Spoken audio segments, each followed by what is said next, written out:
Welcome to One Word a Day. I'm Sophia, your pilot into the universe of Chinese. Today's Neolithic character is 子. And if you have been following me for a while, you probably can see from the icons, the left and right, two parts, and the ancient and contemporary Chinese have kind of a minimum transformation or the forms, the minimum change. Simplified is the latest, traditional is longer lasting, they look the same, versus the mid history, about 2000 years ago's dictionary, that looks again almost the same, except 子 got simplified or more abstract in the traditional Chinese format. Okay, me is the left side that categorically define what this thing is about. It's a type of rice. Okay, so this is rice symbol. And rice is expressed by a quadrant, right? Horizontal vertical line.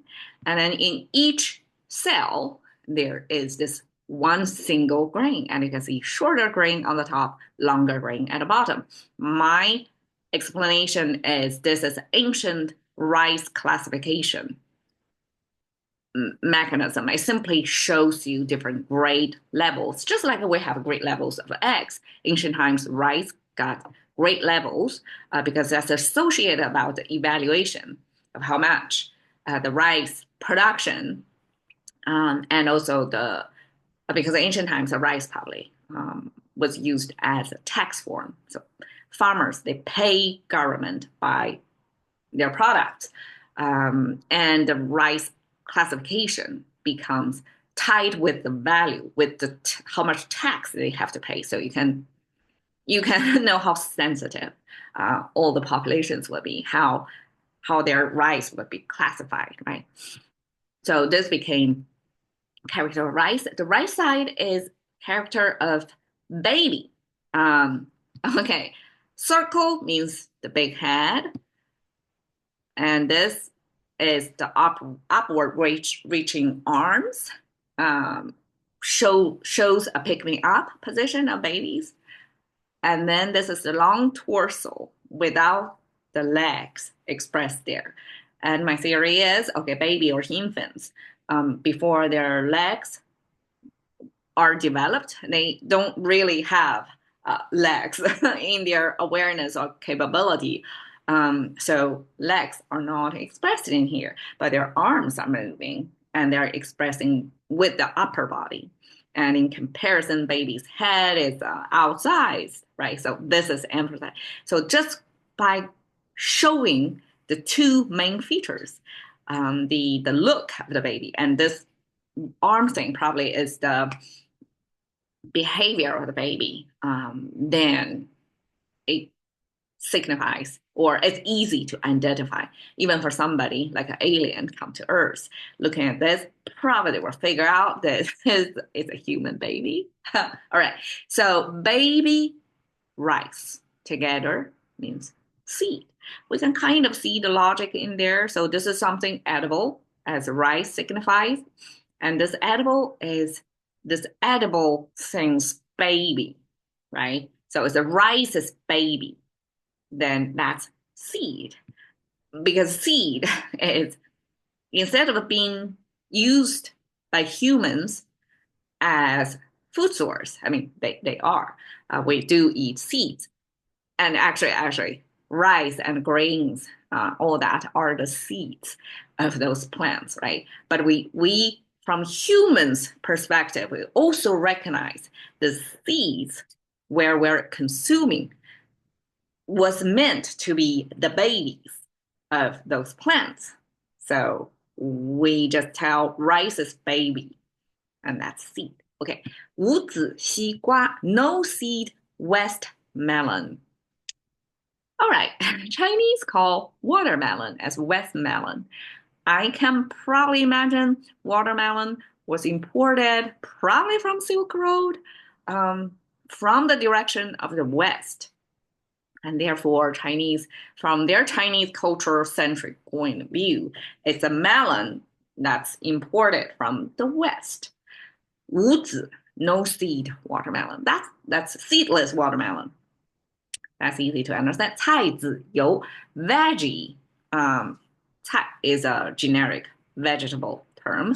籽油, veggie seed oil. This is a contemporary expression, and you can see we put them together, and it's the full definition or description of what that thing is.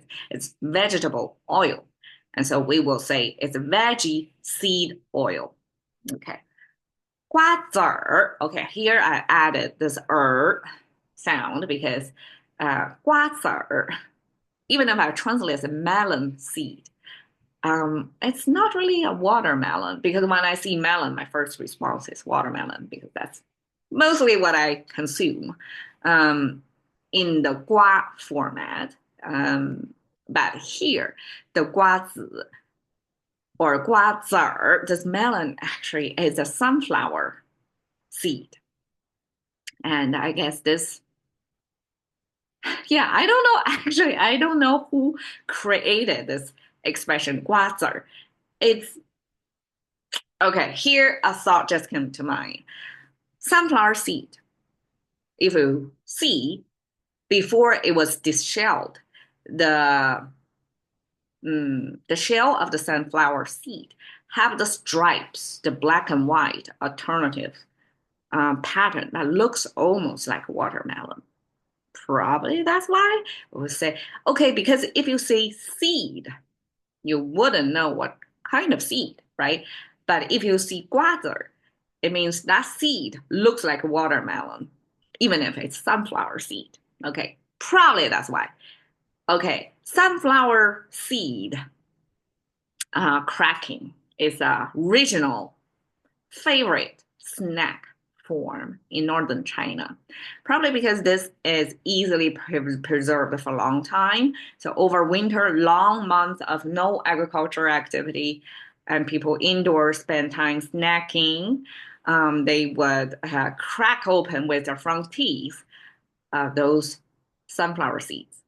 And of course, it's messy, but people spend time cracking open tons of sunflower seeds while chatting over. So it's almost like you can consume this by yourself, but it's kind of like an equivalent to popcorns in the contemporary Western diet to form it because it's light and it's yeah, you don't feel like you're going to overstuff yourself, but it will spend a lot of time cracking over. And I find that difference interesting because Chinese like to spend a lot of time eating, make a lot of effort eating. In a Western diet, sunflower seeds are sold without their shells. Like who would have the time and would like to bother with opening those shells? But for Chinese consumers, that's the fun part. They have to crack it open and hear that sound and have that popping in their mouth and have to force it open with their front teeth. So if you go to that part of China, northern part, you will see many, especially women, I don't know, women craves this sunflower seed.